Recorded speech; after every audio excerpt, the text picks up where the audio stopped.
Siyanibingelela nonke balaleli enilalele njengamanje.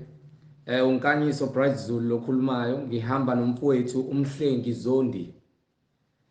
Sizovula ngomkhuleko egameni lenkosi yethu Jesu Kristu. Baba, egameni lenkosi yethu Jesu Kristu, uNkulunkulu onamandla, wena owadala izulu nomhlaba nakho konke okuphakathi khona. Uyinkosi nomsindisi inkosi yethu Jesu Kristu. Wena uNkulunkulu munye ongenamsizi, ongenamaluleki, konke ukwenze ngamandla akho nobuhlakani bakho. Umhlaba umile umi ubuhlakani bakho Nkosi. Sithi intando yakho mayenziwe empilweni zethu. Sisemhlabeni njengasezulwini. Silingcwelise igama lakho Nkosi. Wena ongaphezulu kwakho konke. Siyakubonga Nkosi uJesu usiphe namandla okuthethelela kubo bonke laba abasonayo. Usigcwalise ngothando nangamandla kaMoya oNgcwele okuhamba ngezimiso nangeluleko zakho. Sikwesabe wena Jehova, sikwazi wena ongcwele ngoba wena ungcwele, nathi singabantwana bakho size sihambe ebungcweleni bakho. Egameni lenkosi yethu Jesu Kristu, manje kuze kube phakade. Amen. Ngizocela kubo bonke abantu abalalele njengamanje ukuba nithatha amabhayibheli enu sibe nokuqonda. Laba banama-app bavule ama-app abo. Amabhayibheli ama-app bawavule ukuze sizoba nokuqonda. Masifunda sonke kanye kanye, sifunda imibhalo.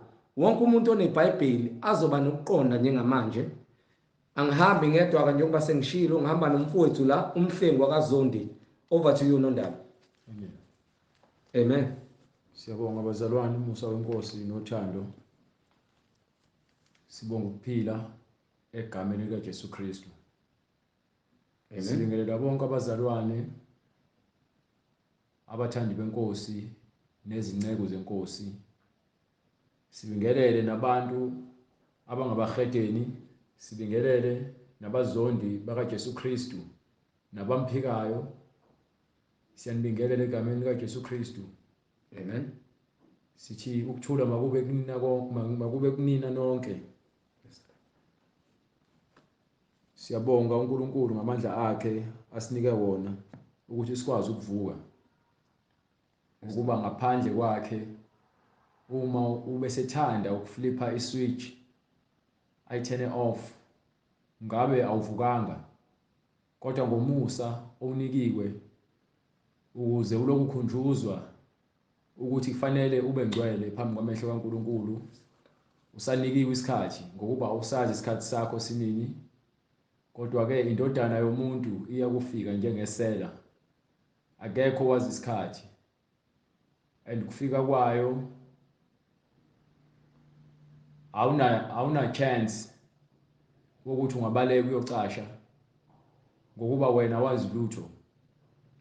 Awazi ukulala kwakho, awukwazi ukuvuka kwakho, kodwa unamacebo amaningi. Uma uNkulunkulu emethi namhlanje uyazicisha izibani, kuyaphela ngawo namacebo akho. Usuyahamba uyobhekana namacala akho nemisebenzi yakho obuyenza usaphila, ngokuba bowuzimele ngokuqonda kwakho okuyinkohliso nemisebenzi emibi. Ungafuni ukulalela izwi lenkosi, ungafuni ukwamukela uJesu Kristu njengenkosi nomsindisi, ungafuni ukuphenduka ezonweni zakho, ngokuba uzitshela ukuthi wena wazi kakhulu ngoba ufunda izincwadi ezibhalwe ngabantu ngokuhlakanipha kwabo, benifundisa ngemotivation yokuthi nizoba kanjani nemali, nizoba kanjani igwili, uba kanjani romantic, incwadi zokuthi kuyadeyithwana, nezincwadi zazo zonke izinto zasemhlabeni ezizofa zife na umhlaba. Nawe ufe nazo uphele ngawe, ngokuba ke uthembele kakhulu ezintweni zasemhlabeni ngaphezulu kaMoya oNgcwele.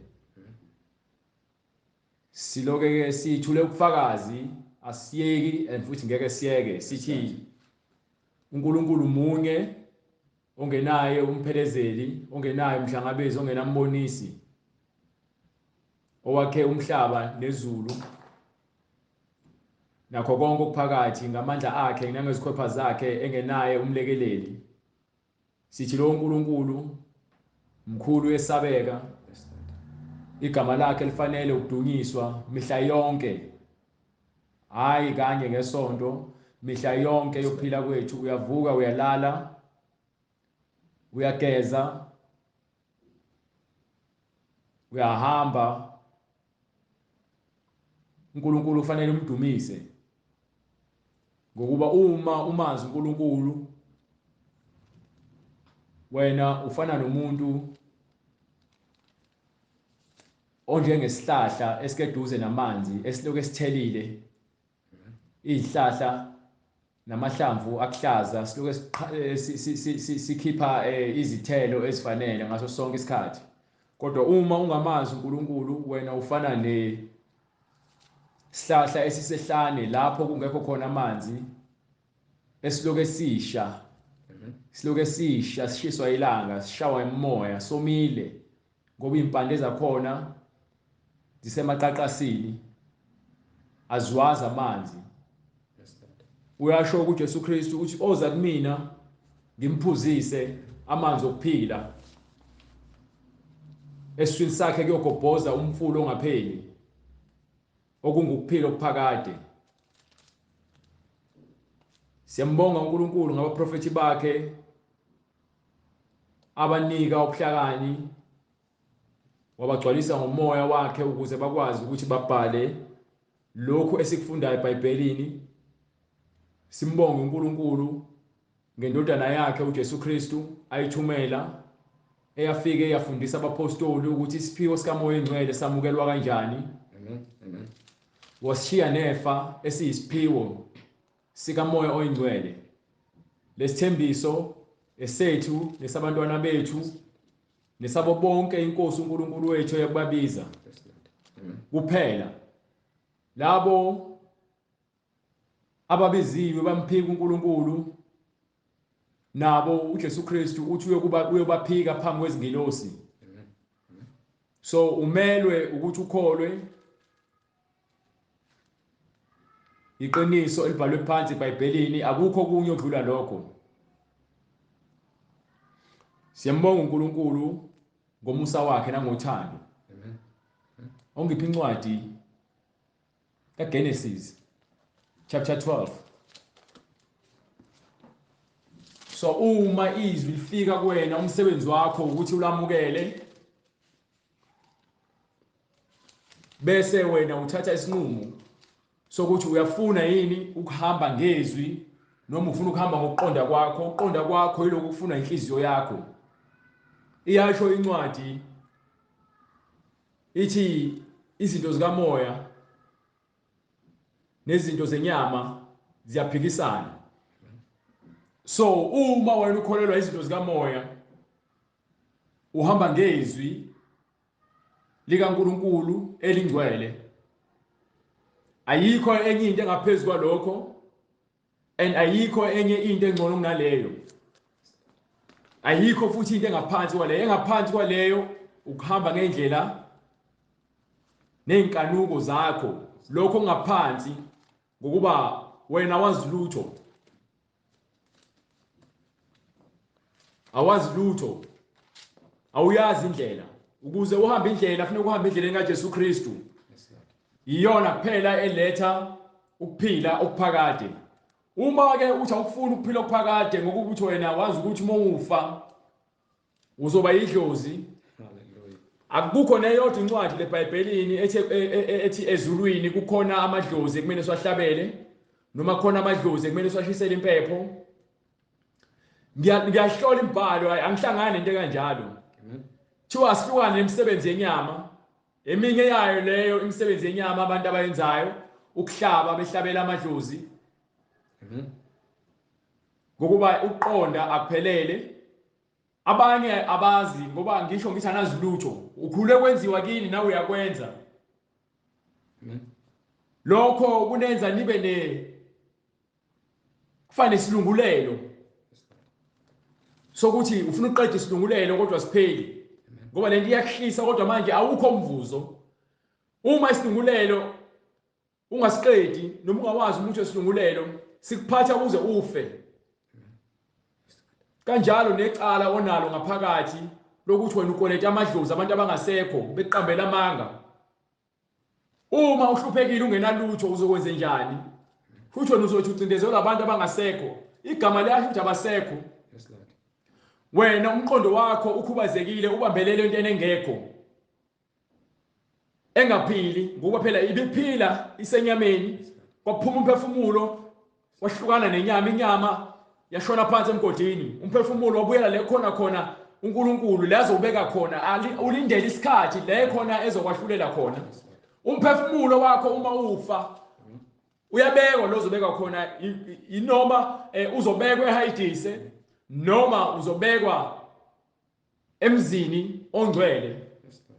Kubhalwe kanjalo eBhayibhelini lithi uNkulunkulu wavusa uJesu Kristu, wavuka nababeleleyo bangena emzini ongcwele. So umuntu ofe ehamba ngokulunga uzoba separadise, ovumile izono zakhe esaphila. Umuntu ophika uKristu uye Hades, and uma efa uyesibogweni bese wahlulelwa. So simele ukukholwa into ebhalwe phansi, hayi into eyenziwe ekhaya, ngoba naku uthi kini wakhula wenziwa.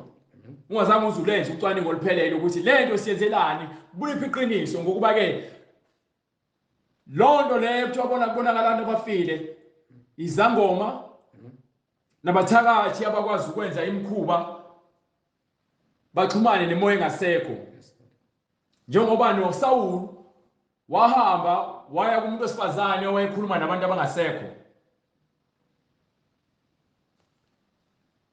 Wahamba ufuna ukukhuluma noSamuel ukuthi uSamuel amkhulumele noNkulunkulu. uSamuel ngeke akwazi ukwenza lokho ngoba ke useqedile ngoSawuli emhlabeni. uSawuli uphumile endleleni zikaNkulunkulu wakhetha ukwenza intando yakhe. So isigwebo sakhe sesibekiwe vele ukuthi ke uzofaka buhlungu nesizukulwane sakho ngenxa yokuthi ufike wanikwa umbuso wahluleka ukuphatha. Namanje sinikiwe umbuso ukuthi asikholwe. Njengoba kumele sikholwe, kumele sabe ngokukholwa kuphela, hayi ngemisebenzi. Imisebenzi yenyama yonke uyayishiya. Ithini incwadi yeGenesis chapter 12? Incwadi uGenesis isahluko 12 from verse 1. uJehova wathi kuAbraham, phuma ezweni lakini. Izwi liyakhuluma lithi kuAbraham, Abraham phuma la ezweni lakini nasezihlotsheni zakho. hlukana nabantu bakini, phuma la okhona njengamanje, suka Abraham, nasendlini kayihlo uye ezweni engiyakukukhombisa lona. No, uzoya ezweni Abraham olithandayo. Uye ezweni engiyakukukhombisa lona. Uthi umoya engcwele kuAbraham, Abraham phuma emzini kayihlo nasezihlotshweni zakini, uhambe uye la engizokukhombisa khona. So uma uhola umoya engcwele awuhambi indlela ethandwa inhliziyo yakho. Hallelujah, glory to God. Hallelujah. Hallelujah. Awuhambi indlela ethandwa wena uma ukholwa. Ngokuba ke awusahambi ngokuqonda kwakho. Usuhamba ngokuqonda kwaNkulunkulu. So uAbraham lokhu okubalelwa kuyena uma kukhulunywa ngencwadi nangokukholwa, ukhulunywa ukuthi Abraham asangathi uNkulunkulu, ngiyanqena uNkulunkulu, ngiyasaba, ngizohamba kanjani ngazi ukuthi ngiyaphi? Ngizoya kubani laphayana? Azange ayikhulume yonke lento Abraham. Kwenzakalani? Hallelujah. Ngiyakukwenza isizwe esikhulu. Awuhlehla kancane. Wathini uNkulunkulu Abraham? uJehova wathi kuAbraham, phuma ezweni lakini nasezihlotsheni zakho nasendlini kayihlo uye ezweni engiyakukukhombisa lona. Uzohamba uye la engizokukhombisa khona mina uNkulunkulu wakho ngizokuhola. So kufanele sibheke ukuthi umehluko ukuphi phakathi komuntu oholwa uNkulunkulu nomuntu oholwa amadlozi. Ngokuba umuntu oholwa uNkulunkulu akahlabi, akahambi izangoma, akaye ezinyangeni, akahamba indaba zabathakathi, akayiphathi imithi. Ithi incwadi olungileyo ukuphila ngokukholwa. Asikho isidingo sokuthi ke ngifake intambo esinqeni, noma ngifake amabhengela, noma ngifake irosala emqaleni. Ngithi isithixo sami lesi engikhonza kusona ukuze ngikwazi ukuthi ngibe nokukholwa. Asikho isidingo sokuthi ke ngishisa impepho, ngilande izinkukhu, ngithi ngenza ilada. Ngokuba yini ngiphila ngokukholwa. Izwi liyangitshela ukuthi kufanele ngenzeni, mina ngenza lokhu okushiwa yizwi, angenzi into esho ubright. Angenzi into efunwa yimina. Angiyenzi into esho ushembe. Angiyenzi into engitshelwe umuntu. Ngilandela into eshiwo uNkulunkulu kuphela. Uma umuntu engitshela into kufanele ingaphambani nomyalelo kaNkulunkulu.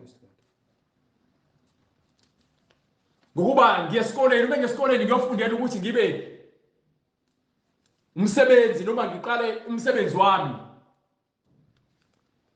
Kodwa lo muntu ophambi kwami uma ezongitshela into ephambene nento esho uNkulunkulu, mina ngeke ngize ngiyenze leyo nto leyo.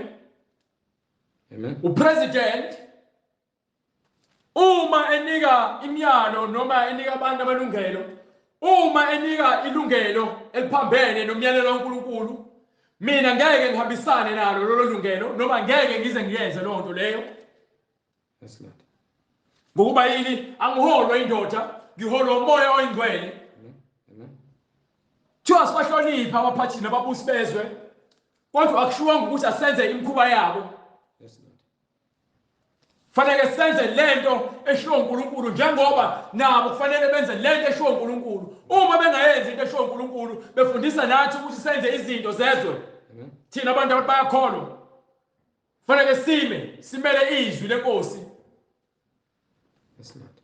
Singaphuma eceleni. So umyalo yaqhamuka kaNkulunkulu utshela uAbraham. Wonke umuntu othi yena uyinzalo kaAbraham noma uyakholwa, ayikho into azoyiphikisa ebhalwe phansi eBhayibhelini. Ayikho into azobe nenkinga nayo ukuthi ke ngeke ngikwazi ukwenza lokhu, ngizokwenza lokhu engikwazi ukwenza. Ngokuba ithi incwadi kaJobe, uma wenza omunye ungawenzi wemiyalelo kaNkulunkulu, unecala kuyona yonke. So ufanele ukuyigcina yonke imiyalelo ebhalwe phansi eBhayibhelini. Ngokuba awunakuzandulela. Ngisho wena mfundisi owahlulela abantu ngezinto wena ozenzayo ezingezazo. Amen. Uthi abantu abangadivorce kodwa wena uyantshontsha. Uthi abantu abangahlabela amadlozi kodwa wena ukhonza izithombe. Awunakuzandulela. Awukwazi ukuthi ungatshela umfowenu ukuthi akakhiphe ubhici emehlweni kodwa wena unohlakahla awugezanga ubuso. Incwadi kumaHebheru isahluko 11. Incwadi kaMahebheru isahluko 11 verse 8. Yes sir. Ngokukholwa uAbraham walalela ebizwa. uAbraham wenzani? Ngokukholwa uAbraham walalela ebizwa. Igama elithi ukukholwa. Amen. Igama elithi ukukholwa. Amen. Uma ngikutshela indaba ngomkakho, ngenze isibonelo ngomkakho, ngithi umkakho ngimbonile ebambene nenye indoda. Ngokukhulu ukushesha ngoba umkakho inhliziyo yakhe iyashesha ukukholwa yileyo nto, noma kuthiwa ubonanga ngokuba yini uzwile kodwa ubonanga. Usahamba ufuthekile, uya kumkakho uyolwa noma uyofuna idivorce kodwa ubonanga, wakholwa. Ngenze isibonelo, uAbraham wezwa izwi wakholwa. Kwabalelwa kuyena ukukholwa ngokuthi uzwile izwi nomyalo kaNkulunkulu, wazwa lokho kuphela, azange abuze imibuzo eminingi. Nami mengitshela ukuthi umkakho ngimbonile eqabula nomunye umuntu, ophinga ngeke uzungibuza imibuzo eminingi ngokuba yini ke isikhwele siyabulala and kusho ukuthi vele nomuntu akho umthembi awumthembi umkakho ingakho ususukuma yogqoza ufukufuku ufuna ukuya kuyena straight ngisho ingane yakhe ifika ikhala noma kuthiwa ayishayiwanga ngoba ifika ikhala awubuzi imibuzo uthi ubani okushayile even ithi nami ubani ongishayile usuke ubuye khona bese ufika lapha kuthiwa akashawanga lo uqale ubone ukuthi manje ngikholwe amanga Amen. kulula mina abantu ukuthi ngikholwe amanga kodwa izwi likaNkulunkulu ngiyaliphika lona linobufakazi obugcwele linobufakazi asikhulumi ngezinto ezingenabo ubufakazi uNkulunkulu wathi ku-Abraham ngiyakwenza wena ube nesizwe noma ube isizwe esikhulu Hallelujah. wathi uzomnika indodana u-Isaac ayiqhamuka ngalo ngane ayifika ngalo ngane ethi u-Isaac. Yes, Lord. Amen. Incwadi uGenesis isahluko 15 verse 7 wayesethi kuye from verse 5 wamphumisa ngaphandle wathi bheka ngasezulwini Wayesethi yena akabheke kuphi? ngasezulwini ubale izinkanyezi. Okay. Uma ungazibala wathi kuye kuya kuba njalo inzalo yakho. Uyazi ukuthi ngeke azazibala ngakwazi ukwazi ukubala inkanyezi kodwa ke uyamthembisa ukuthi nesizukulwane sakho nenzalo yakho izoba ningi njengale nkanyezi osibona ezulwini. Wakholwa nguJehova. Wenza njani? Wakholwa nguJehova. Sikhuluma ngokukholwa.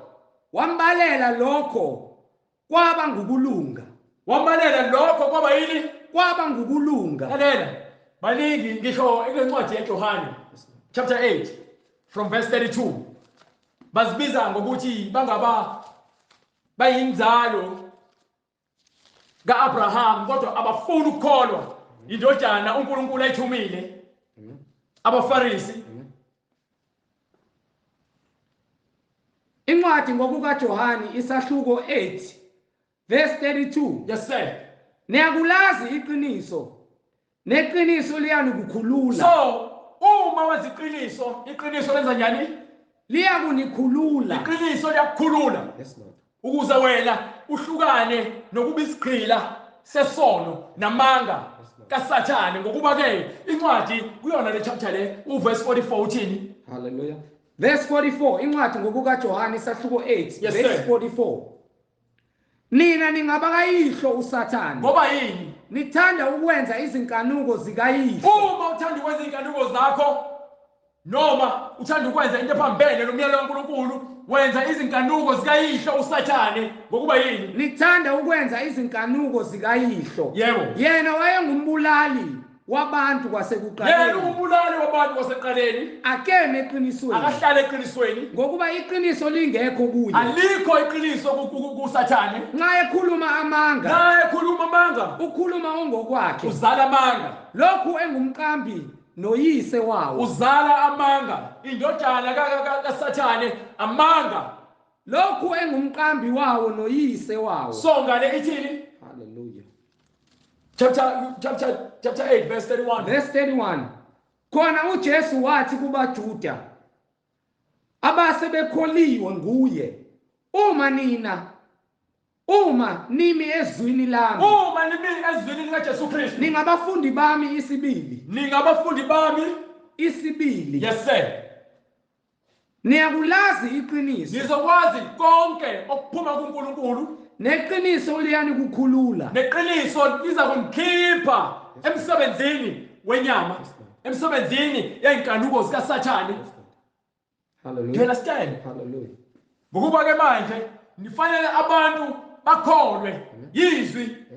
Uma ungafuni ukukholwa yizwi uzoqhubeka wenze konke okuphambene nomyalo kaNkulunkulu. Ngikhuluma ngomfundisi nomuntu ozibiza ngombishop nomuntu ozibiza ngompostoli nomuntu wesifazane othi uyashumayela kanye nomhedeni ohlala ejointini abhema ugwayi. Omunye namhlanje ekseni ngo9 ngoshawuthela noma ku10 ekseni ngihle naye ebhasini usevula ibhodlela likaBhiya ekseni ngo10 Yabona usathane bese kubambile ukwenza isigqila semsebenzi emibi. Amen. Indoda yomuzi noma ngabe kuthiwa indoda ehlala yodwa ekuseni ngo-10 Amen. suvula ubhiya. Amen. Yini usuholwa inkanuko awusakwazi ukuzicontrola. Amen. Kusho ulithulele nje ucanga ukuthi ovula nini ebar ukuze ngithole ubhiya. Amen. Incwadi ngokukaJohane isahluko 7 verse 17. Uma umuntu ethanda ukwenza intando yakhe, Uma umuntu ethanda ukwenza intando yakhe, uzakwazi ngemfundiso noma ivela kuNkulunkulu noma ngizikhulumela okwami. so uma ukuthi uJesu Kristu ufundisa imfundiso yakhe noma kuumuntu khona umuntu owaziyo ukuhlukanisa owaziyo ngemibhalo, into efundisa uJesu Kristu uzokwazi ukuyibona ukuthi ngabe uzenzela for udumo lwakhe noma wenza intando kaNkulunkulu. Lokho kufuneke kubonakale ngokuthi wena lokho akushilo kuconfirmiwe embhalweni. Ukusindisa abantu kushiwo uzosindisa abantu. So uma eseke emhlabeni enza lento lebhalwe ngayo phansi, kusho fanele sikholwe uye. Fanele sikholwe imisebenzi yakhe. Fanele sikholwe iqiniso elikuyena. You understand? Awuphinde lapha ya ku chapter 8 verse 34. Hallelujah. Verse 32. Verse 32. Chapter 8. Hallelujah. Chapter 8. Hallelujah. Verse 32. Yes sir. Niyakulazi iqiniso. Neqiniso liyakunikhulula. Uma sawulazi iqiniso, iqiniso liyakukhipha ezonweni, ekubeni isigqila samanga, ekubeni isigqila sokufebe, ekubeni isigqila somtshontsha, ekubeni isigqila sokuba isidakwa, ekubeni isigqila sokuba umthakathi, ekubeni isigqila sokuba isangoma, ekubeni isigqila sokuba inyanga, ekubeni isigqila sokuba ke umprofeti wamanga, ekubeni isigqila sokuba umpostoli wamanga, ekubeni isigqila sokuba isiphingi. Amen. Amen. Sekubeni isigqila sokukhonza izithombe, wisigqila ukhonza izithombe uthandaza kwisithombe. Uthi uNkulunkulu wakho wisibula, omunye uguqe phambi kwesilwane, ushisa isithombe sesilwane, ushisa impepho, ushisa nakho konke lokashisayo, abeke nezindlo, athi ke isithombe esizodla. Ubula lobo. Amen. Iqiniso leli esifunda phansi lizokukhulula uma ulivumela ukuthi lingene enhlizweni yakho, ulamkele. Lizokukhulula iqiniso. Hallelujah. Amen. Bamphendula bathi, incwadi ngokukaJohane isahluko 8 siyaqhubeka ku 33. Bamphendula bathi, siyinzalo kaAbraham thina. Nayo indaba. Bathi bona bayinzalo kaAbraham. Abraham besizwa ngaye ethi uAbraham wezwa wakholwa. You understand? Yes, Lord. Wezwa uAbraham izwi likaNkulunkulu lifika kuyena litshela ukuthi akaphume kubo. Ahamba ezweni lapho uNkulunkulu azomkhombisa khona. Emva kwaloko wamthembisa isithembiso ukuthi ngiyokwenza isizwe sakho sibe ngangeenkanyezi zezulu, sibe ngangeenhlaba zolwandle, into engabaleki leyo. You understand? Yes, Lord. So umuntu okholwayo nomuntu ohamba ngezwi elibhalwe phansi, lowo uyinzalo kaAbraham. Yes, Lord. Khona abayinzalo kaAbraham ngokwenyama, ngokuthi bangabaJuda, kodwa ngokwemsebenzi basebenzela uSathane. Hallelujah, glory to God. Amen. Do you understand? Hallelujah. So uma isho njalo ke bethi bona bayinzalo kaAbraham, qhubeka lencwadi. Hallelujah. Bamphendula bathi, siyinzalo kaAbraham thina.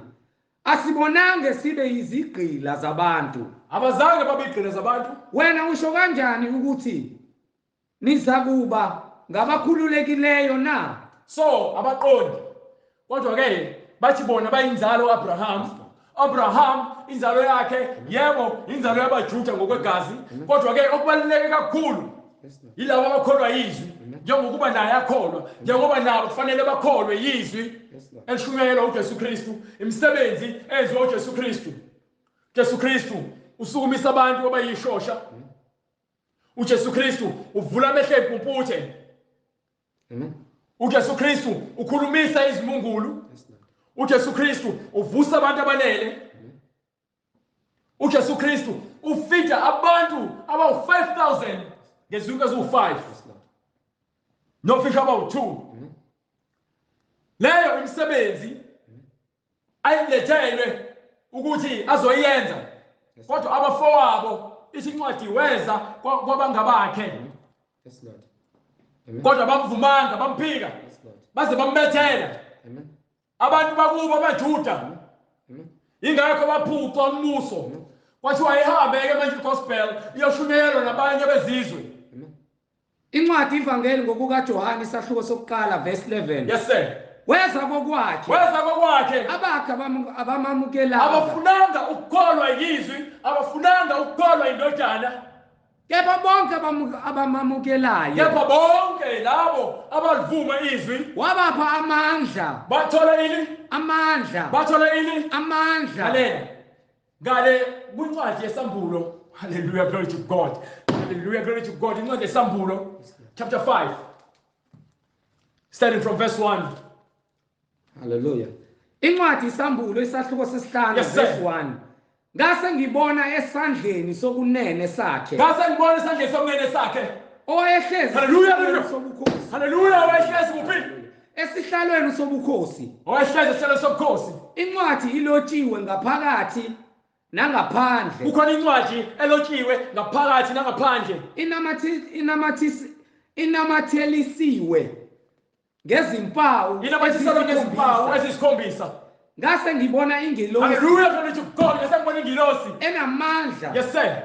Imemeza ngezwi elikhulu. Yasimemeza ngezwi elikhulu yathini? Ithi ngubani ofanele ukuvula lencwadi? Ngubani ozavula lencwadi le? Nokuqaqa izimpawu zayo na? Nokuqaqa lezimpawu lezi. Hallelujah. Do you understand?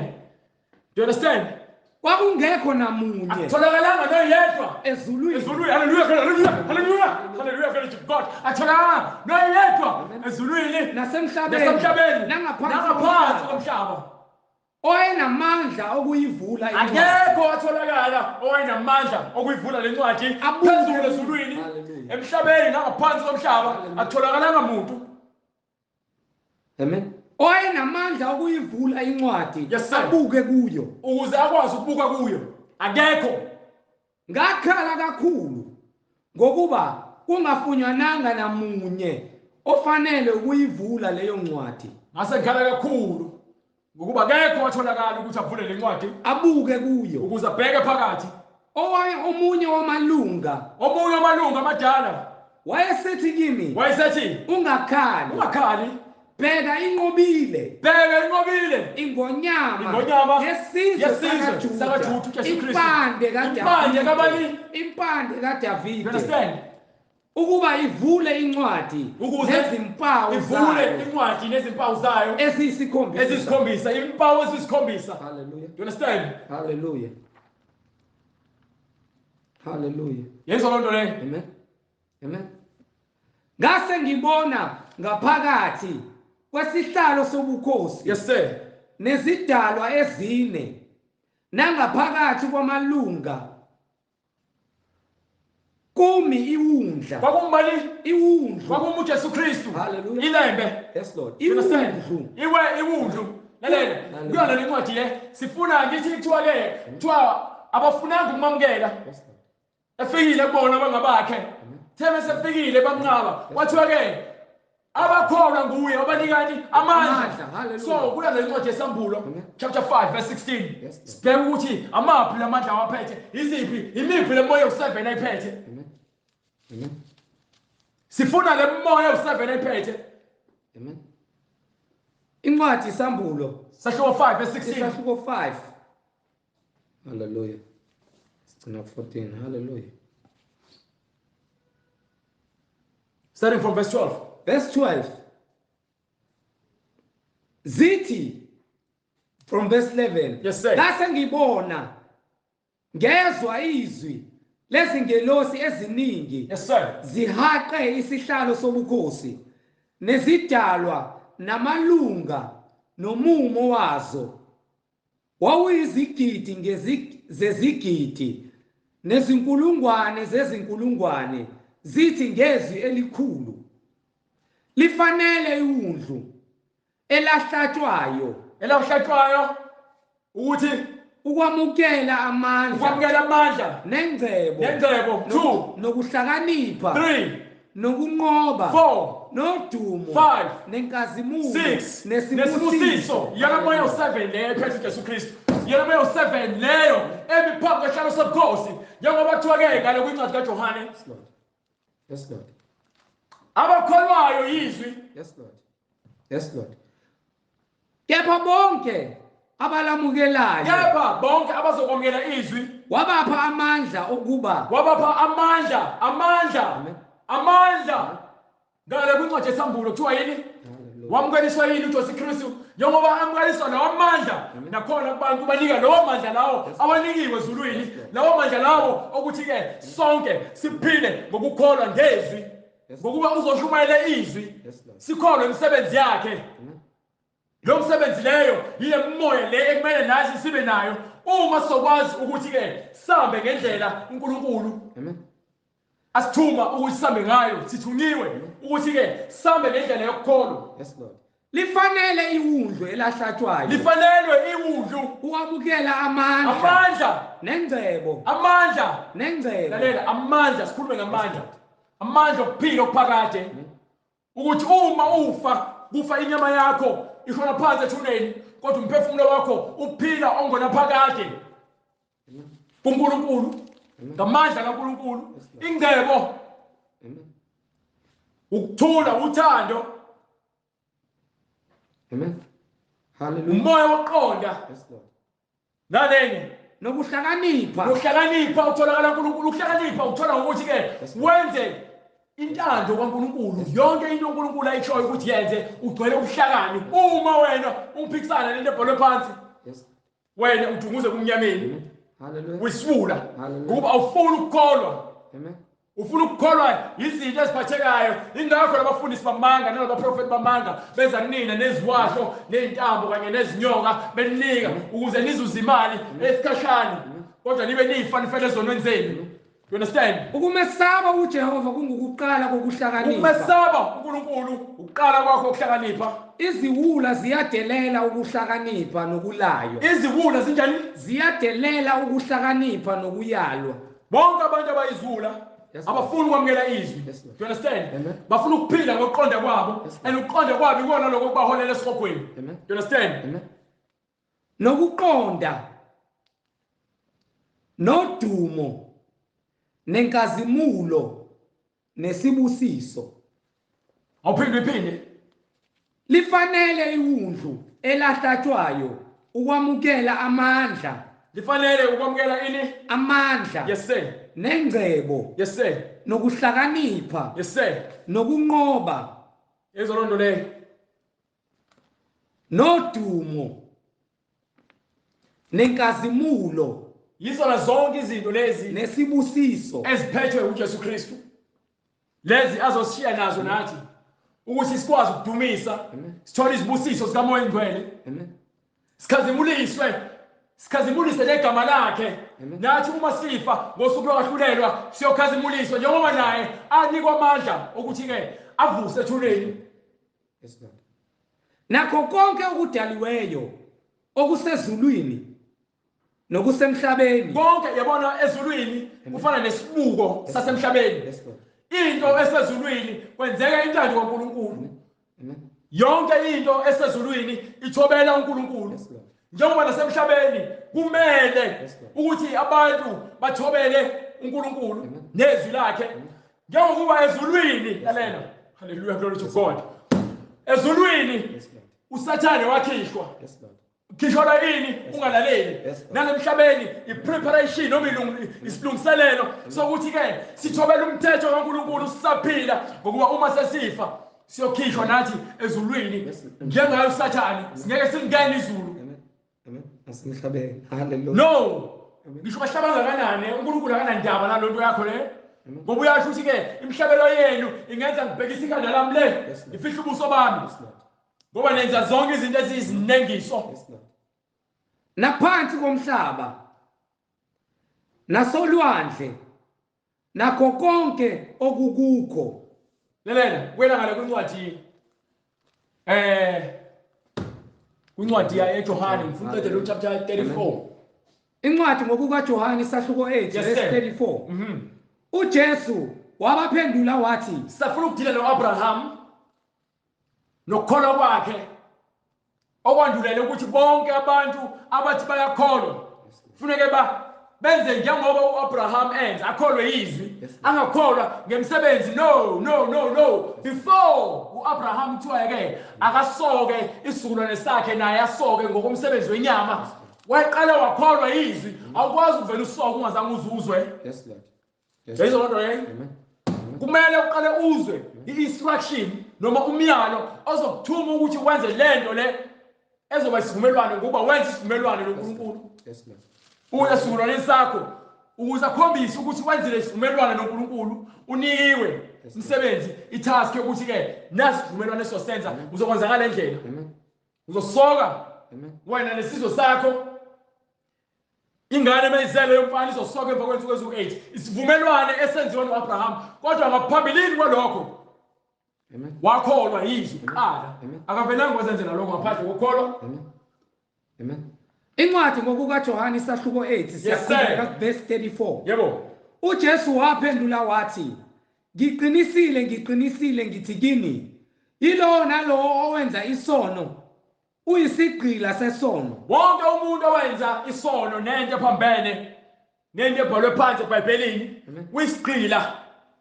Uma uyisigqila kusho ukuthi ke ayikho into ozenzela yona wena. Yes Lord. Khona umuntu omsebenzelayo, lo muntu omsebenzelayo incwadi yafakaza ukuthi nina ningabakayihle uSathane ngokuba kuyena akukho iqiniso, uyise wamanga. Uma uyise wamanga nawe uyisigqila samanga. Do you understand? So ayikho wena into ngathi ke uyazenzela yona. No. Ngokuba konke lokho kwesikhashana. Yes God. Anazi yini ukuthi lowo enizinikela kuye ukuba nibe yizinceku zokumlalela? Anazi yini ukuthi lowo eniziphosa kuyena, lowo enizithoba kuyena ukuthi ke nibe yizinceku zokumlalela? Niyizinceku zakhe enimlalelayo. Niyizinceku zabani? Niyizinceku zakhe enimlalelayo. So uma wena ulalela uSathane, uyinceku kaSathane. Uma ulalela izwi likaNkulunkulu, wena uyinceku kaNkulunkulu. Noma ezesono Yayizwa loo kube nto? ngukufa. Yayizwa loo nto leyo? Amen. Noma ezokulalela kube ngukulunga. Fanele ukhethe. Unikiwe zu-2 indlela, enkulu nencane. So uma ufuna ukukhetha lenkulu ihamba abaningi vele iyekubhujisweni.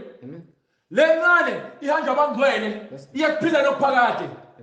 So unesikhathi wena manje sokuthi ke uthathe isinqumo ukuthi wena ufuna ukuhamba ngokukholwa izwi likaNkulunkulu noma ufuna ukuhamba ngokukholwa inkanuko zikaSathane. Ufuna ukuba isigqila sesono. Wonke umuntu owenza isono ulala ushadile, uyisigqila sesono. Uyisigqila sesono. Uyalala ushadile, ulala ngaphandle emshadweni. Uyisigqila sesono. Uhlele eklabhini ubhizi unyaka sizinga lapha, you making it rain, uphuza utshwala namantombazane ubhema ugwayi. Uyisigqila sesono. Uyantshontsha uyisela. Uyisigqila sesono. Ubhizi uqasha abantu ngamanga. Uyisigqila sesono. Uthakatha abantu ephakathini. Uyisigqila sesono. Umprofethi wamanga. Uyisigqila sesono. Umpostoli wamanga. Uyisigqila sesono. Umama umshumayeli. Uyisigqila sesono. Isigqila kambe asihlali phakade. Isigqila asihlali phakade endlini. Hallelujah. Asihlali phakade ingabe sithi ke manje isikhathi esisinikiwe ukuthi senze kahle phambi kwaNkulunkulu, ngokuba ke uma sekuvalwa umhlaba kushesha down yonke into. Sekwahlulelwa abazohlala endlini yilabo abahambile ngemiyalo kaNkulunkulu njengoba injalo. Kepha indodana ihlala phakade. Yilabo abamadodana abazohlala kuphi endlini phakade. Kodwa isigqila siyakhishwa silahlane esihogweni, silahle ebumnyameni lapha kuyoba khona ukugedla kwamazinyo. Kepha bonke abalamukelayo bapha amandla okuba babe ngabantwana bakaNkulunkulu. Bonke abalamukele izwi wabapha amandla okuba babe ngabantwana bakaNkulunkulu. banikwa amandla ukuthi babe yini? Ngabantwana bakaNkulunkulu. So uma wena uthi ke ufuna ukuba yinzalo kaAbraham, kumele wena ukholwe Yes, yizwi elibhalwe phansi njengoba linjalo. Labo abakholwa egameni lakhe. Labo abakholwa egameni, Amen. Egameni lakhe. fanele ukholwe yizwi, Yes, Lord. fanele ukholwe uJehova, fanele ukholwe uYahweh, fanele ukholwe uImmanuel, fanele ukholwe uJesu Kristu, fanele ukholwe uNkulunkulu onguye kunguye. Hallelujah. Hallelujah. You understand? Amen. Ayikho enye indlela. Amen. Abangazalwanga ngagazi nantando yenyama. Khona ke ukuzalwa ngani? Abangazalwanga ngagazi nantando yenyama. Manje wena uzelwe ubaba wakho noma wakho, yebo, ukwentando yenyama lokho. Nantando yendoda. Yabona ke mase uma sawuzelwe ngokomoya engcwele ngokaNkulunkulu, uzelwe ngokomsebenzi kaNkulunkulu, ngokukholwa yizwi. Kodwa bazalwa ngoNkulunkulu. Bazalwa bani? Kodwa bazalwa ngoNkulunkulu. uNkulunkulu uthini incwadi kaJohane chapter 4 verse 24. Khona siwazi ukuthi ke uNkulunkulu uthini, uyini yena. Ukuba ke uthi abazalwa ngentando yenyama neyomuntu. Amen. Amen. Nangemsebenzi yenyama. Amen. Incwadi ngokukaJohane Kodwa bazalwa isahluko 4. bani? uNkulunkulu. uNkulunkulu yini? Incwadi ngokukaJohane isahluko 4 Yes, verse sir. 24. Yebo. uNkulunkulu ungumoya. uNkulunkulu. Ungumoya. uNkulunkulu. Ungumoya. Hallelujah, fellowship God. Hallelujah. Abakhuleka kuye. Hallelujah. Abakhuleka kuye. Hallelujah. Abakhuleka kuye. Abakhuleka kuye. Bafanele ukukhuleka ngomoya. Bafanelwe ukukhuleka ngani? Ngomoya nangeqiniso. Fanele ukuza uNkulunkulu ngokomoya Nangeqiniso. phela. Hallelujah. Akukho kunye. Hallelujah. So ngisho ngaphatha izinaliti zakho nama-razor, ucaba, ufake imithi, ushisa impepho, uhlabe imfuku, uhlabe nezimbuzi, konke lokho kuyize leze imisebenzi yenyama. uNkulunkulu ungumoya. uNkulunkulu uthi ungumoya. Abakhuleka kuye Angini bafanele. imali ukuthi ngize uNkulunkulu, ngoba uNkulunkulu ungitshelile Amen. ukuthi ke ehambe kwincwadi yeIsaiah chapter 56 from verse 1. Uthini uNkulunkulu? Sifuna ukuzwa ukuthi uthini. Uthi angikhokhe yini ukuze ngidle kuyena? Uthi angikhokhe yini? Ngophuma lapho kwincwadi yeSambulo chapter 3 verse 17. Incwadi Bheke yeIsaiah uNkulunkulu ukuthi isahluko uyasho yini ukuthi ke asikhokhe imali noma sihlabele amadlozi. Amen. Incwadi uIsaiah isahluko 56 Yes sir. verse 1. Usho kanje uJehova. Uthini uJehova? Uthi gcinani. Usho bani? Uthi gcina uJehova. Usho bani? Usho kanje uJehova. Usho uJehova uqobo lwakhe. Usho uNkulunkulu uqobo lwakhe, akusho kumhlengi. Amen. Usho kanje uJehova. Uthini? Uthi gcinani ukwahlulela. Nenze ukulunga. Ongiphe 55 from verse 1 again. Hallelujah. Usho uJehova. Amen. Incwadi uIsaiah isahluko 55 Yes sir. verse 1. Yebo. Wenina nonke enumileyo. Hallelujah, hallelujah, glory to God. Nina nonke enomileyo awomile. Womela amanzi lozophuza epompini. Noma amanzi lozokha ngodeke emfuleni. No. Lalela. Wathi uJesu Kristu unoma naSamaritan. Ubaba wazi ukuthi ubalo ucela amanzi. Ngabe unginikile amanzi? Ngokuba yena angakunika amanzi aphakade.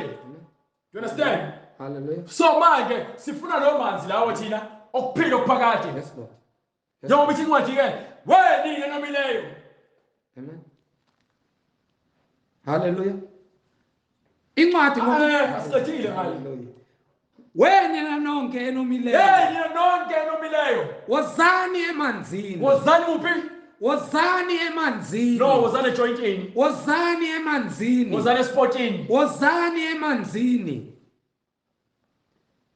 Wozani Emanzini. Nina eningenamali. Nina engenamali. Nina eningenamali. Manje na yini ozongitshela yona ukuthi kufanele ngikhokhele? Ngiyohlabela amadlozi ngikhokhe.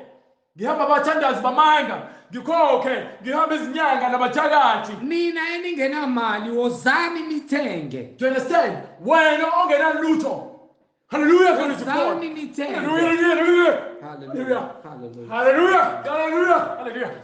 Hallelujah, glory to God. Hallelujah, hallelujah. Hallelujah, hallelujah. Hallelujah, hallelujah. Wozani nithenge. Hallelujah. Hallelujah. Hallelujah. Nidle. Wozani nithenge mahala. Nidle. Letha indlebe yakho. Letha inhliziyo yakho. Letha uphefumulo wakho. Wozani nithenge. Letha umzimba wakho. Letha uqanda kwakho. Letha yonke into. You understand? Hallelujah. Hallelujah. Glory to God. Ngoba manje uzonikwa uzophakelwa ukudla komphefumulo uzophuziswa amanzi mahhala okuphila okuphakade. Wozani nithenge ngaphandle kwemali. Wozani nizothenga ngaphandle kwemali. Yebo iwayini nobisi. Yebo iwayini iwayini elirepresenta igazi likaJesu elizokhava likhiphe esonweni bese ke kuthiwa nalo ubisi eliwuphawu lokuhlakanipha kukaJesu Kristu. Kungabizwa lutho. Akufunakala imali yakho. Akufunakala imali yakho. Akhiwa ukuthi waza nemali ku-envelope uzothandazelwa. No. Incwadi ngokukaMathewu isahluko 11. No. Verse 28. Zanini kimi. Zanini kimi. Nina nonke. Zanini kimi. Nina nonke. Zanini kimi. Nina nonke. Nina nonke kubizwa wonke umuntu. Akhethiwe yabona kule nkolo lesikuyona yabangcwele asiyona inkolo yomuntu sinkolo kamoya oyingcwele sikholelwa igama lesinkolo kusho ukuthi akholelwa thina sikholelwa ke kumoya oyingcwele umoya oyingcwele ikona osiholayo angiholwa indoda mina no angiholwa ke umuntu ozothi ibandla lakhe ibandla likaKristu so ngihamba ngendlela zikaKristu uma ngibiza uKristu ethi ngize kuyena ngiza kuyena angimuzi lutho anginazi njengaye ubaba wethu Abraham. Zanini kimi asize kuyena nina nonke enikhatheleyo thina sonke esikhatheleyo nenisindwayo nina nonke elisindwa inkinga zomhlaba nakuba iqhila zesono mina ngiza kuphumuza. Hallelujah, glory to God. Hallelujah. Yabona mzukwana wayekufeba wayekuphuza wayekudakwa wayekuqamba amanga wayekuntshontsha wayekuphinga wayekukhonza izithombe wayekuhamba amasonto amanga nokukhonza ezithombeni nokuthandaza phansi ezithombeni ufake irosali uyobe sowuphunyuzwa ngokuba ke uyobe sowuhamba ngokukholwa ukukholwa kuzo ukutholakala ngezwi izwi likaJesu Kristu. Bekani ijoka lami phezu kwenu. Thatha ijoka likaJesu Kristu.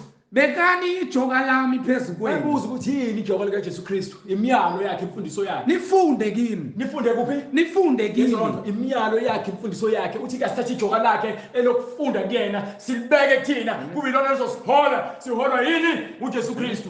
Ngokuba ngimnene. Ngokuba yena unjani? Ngimnene. Nomusa. Ngithobile. Uthobile uzothile.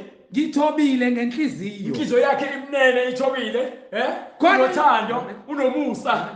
Khona imphefumulo yenu iyakufumana impumuzo. Khona imphefumulo ngoba indaba isemphefumulweni. Khona imphefumulo yenu. Usathane ucindezela abantu imphefumulo yabo. Akacindezeli inyama isicontrol umoya kaSathane. You understand? Hallelujah, glory to God. Khona imphefumulo yenu iyakufumana impumuzo. Mawufuna ukuphumula, mawufuna ukuthi kusuka yonke lento nayo nenkungu nokuthwala kanzima lokonayo ucabanga ukuthi ke inkinga wena ungazisolvela udlala ngesikhathi sakho. Uma uJesu Kristu athi asize kuyena mina ngizoza kuyena. Uma uJesu Kristu methi angibeke inkinga zami kuyena ngithatha ijoka lakhe ngilithwale ngokuba lona lula yiyo ngizofuna ukulo ngizithwalisa ngoshembe ngithatha kuthiwa ngihlabela amadlozi ngibeke ihluthu kuthiwa ngigcinisa abatha ngokuba ijoka lami lihle ngokuba ke ngikhululiwe emthethweni nomthwalo wami ulula. Nomthwalo esuthwaliswa uJesu Kristu ulula. Akukho ekumele ngikwenze ngaphandle ukuthi ngiguqe phansi ngicele enkosini ukuthi kube yena ezongihola. Ngiyazinikela kuJesu Kristu. Uyangihola uJesu Kristu. Ayikho into engiyenza ngokuhlakanipha kwami. Konke engikwenzayo ngibukela Jesu Kristu. Ngithwele ijoka likaKristu. Ngokuba ijoka lami lihle nomthwalo wami ulula. Glory to God. Umhlalo ukuthi ufunani yini oyifunayo ekusalele hambe kwincwadi yamaRoma chapter 4 from verse 1 chapter 4 from verse 1 simele ukukholwa izwi hayi imisebenzi eyenziwa abantu emhlabeni beqamba amanga bezenza uKristu nabaprofeti bezenza abapostoli no hallelujah no hallelujah no hallelujah no hallelujah incwadi kwabaseRoma hallelujah isahluko 4 verse 1 yes sir ngakho ke siyakuthi uzuzeni uAbraham yini ke ayitholile uAbraham ukhokho wethu yes sir ngokwenyama na yini ayitholile ngokwenyama yini ngoba ke akushiwanga ukuthi ke uzothola ke ifa lenkomo abe nemali yonke bese ke aphila ukuphakade emhlabeni angafi akushiwanga njalo ngokuba uAbraham walungisiswa ngemisebenzi. Uba walungisiswa ngemisebenzi unakho ukuzibonga. Unakho yena ukuzibonga. Kodwa phambi kukaNkulunkulu cha. No.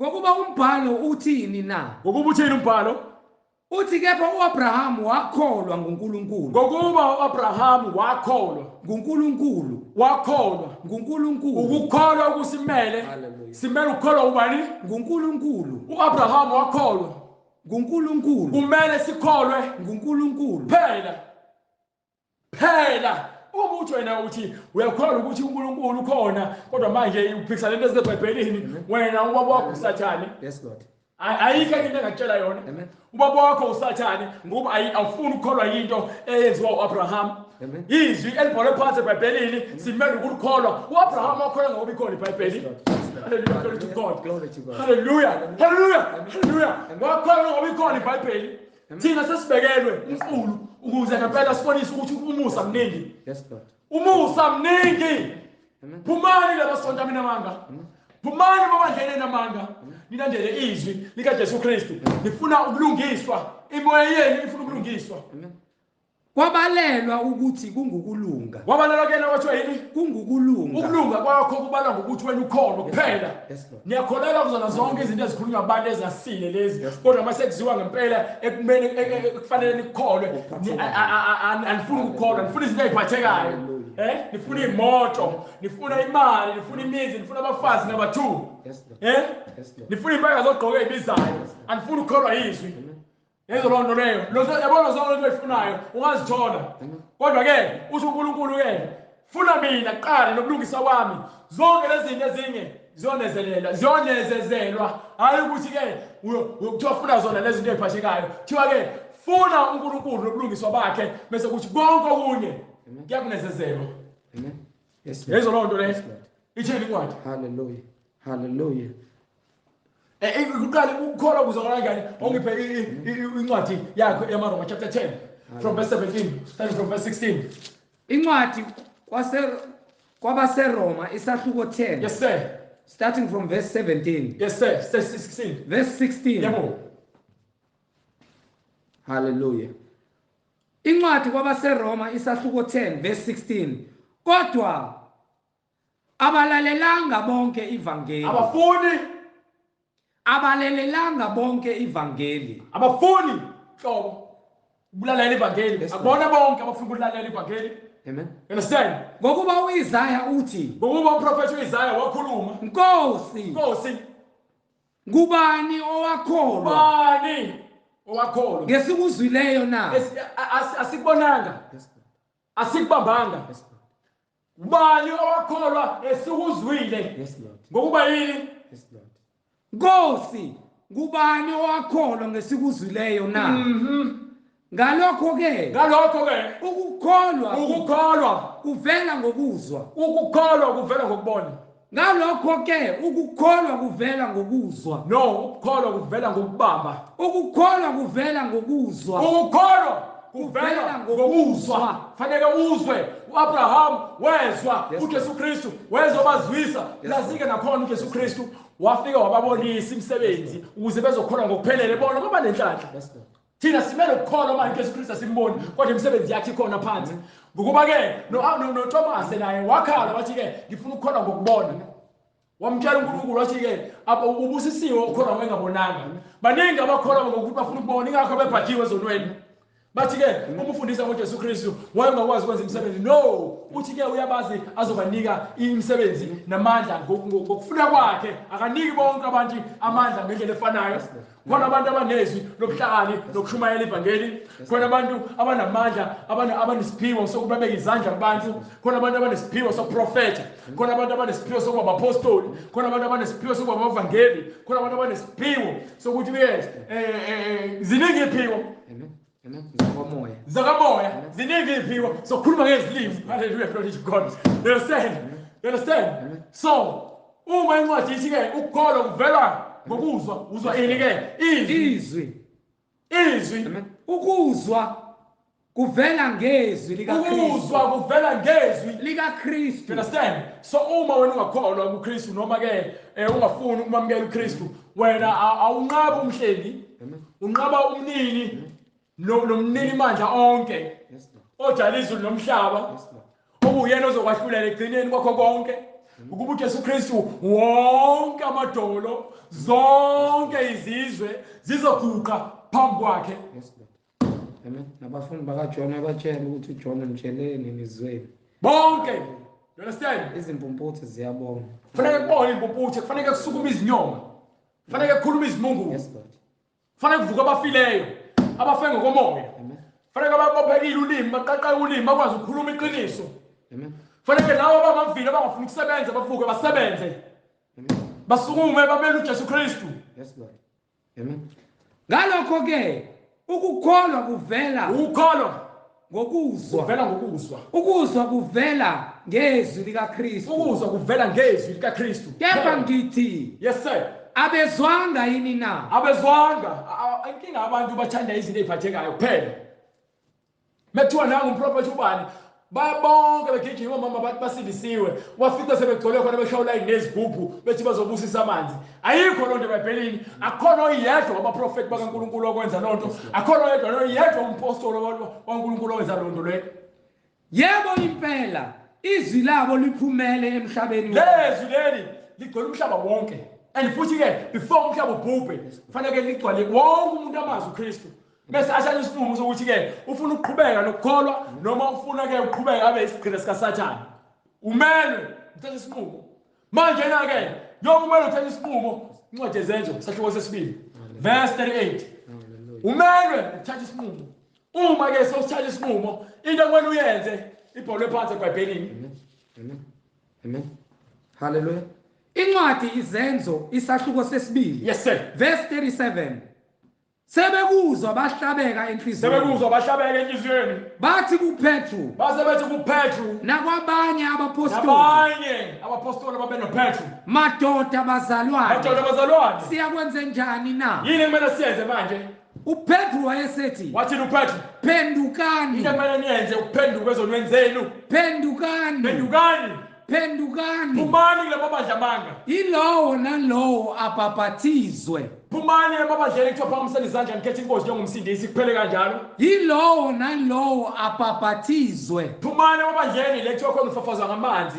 Yilowo nalowo abhaphathizwe. Fanele ubhaphathiswe Egameni likaJesu Kristu. Ngalo igama likaJesu Kristu. Egameni likaJesu Kristu. Uma uJesu Kristu ekhuluma nabafundi bakhe kwincwadi yaMathewu ethi ke hambani ezizweni zonke nenza abafundi nibabhaphathise egameni likaYise, egameni leNdodana nasegameni likaMoya Oyingcwele. Igama lalo ndodana, igama likaYise neNdodana likaMoya Oyingcwele uJesu Kristu. Egameni likaJesu Kristu. Ingoba igcothiwe incwadi la kwincwadi yezenzo ukuthi ke abantu kufanele babhaphathiswe egameni likaJesu Kristu. noma igama lenkosi uJesu kuphela. Kukho ukuthethelela Ukuze lithethelelwe uma sowuphendukile uyabhaphathiswa ukuze uthethelelwe izono zakho. Kukho ukuthethelela kwezono zenu.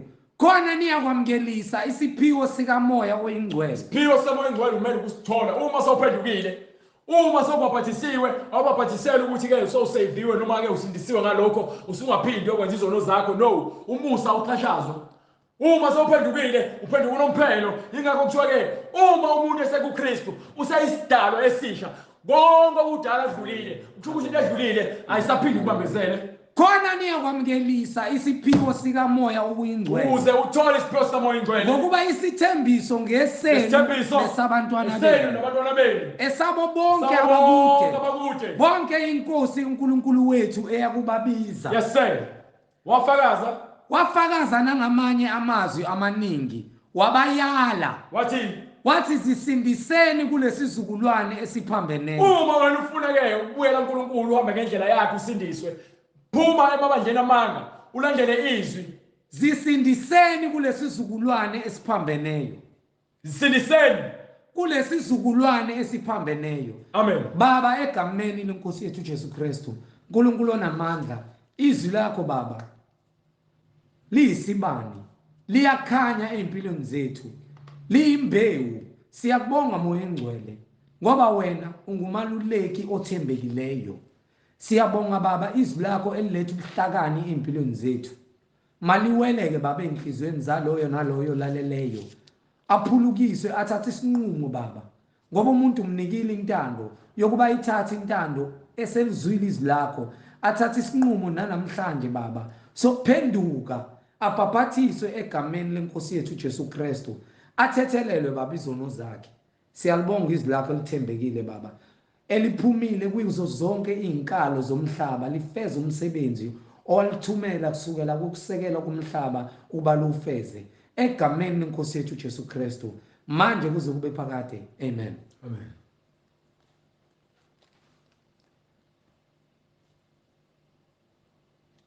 Bazalwane inamba siyayishiya kubo bonke abafuna ukubhabhatiswa siyayishiya inamba abazosithinta kuyona. Inamba ithi 066 566 9245. Ngizoyiphinda inamba, thatha ipeni usheshise ubhale 066 566 9245. Siyatholakala na ku-email address bhala phansi imininingwane izwi lenkosi.ujesukristu@gmail.com. Ngizophinda i-email address izwi lenkosi.ujesukristu@gmail.com. Siyatholakala na ku-YouTube. Ungafollowisha, usubscribe, ushareishe nakubo bonke abangani bakho, especially laba abanenkani nomfundisi wakho lo oyifundisela izinto zakhe, ushare alithole izwi lenkosi. Izwi lenkosi uJesu Kristu iyona ihandle leyo ku-YouTube. Izwi lenkosi uJesu Kristu. Siyatholakala na ku-Instagram izwi lenkosi uJesu Kristu. Ku-Instagram izwi lenkosi uJesu Kristu. uJesu Kristu inkosi nomsindisi empilweni zethu manje kuze kube phakade. Amen. Amen. Sibonge bazalwane umusa wenkosi nothando. Siphinde sibonane ngokuzayo uma inkosi ivumile. Amen. Amen.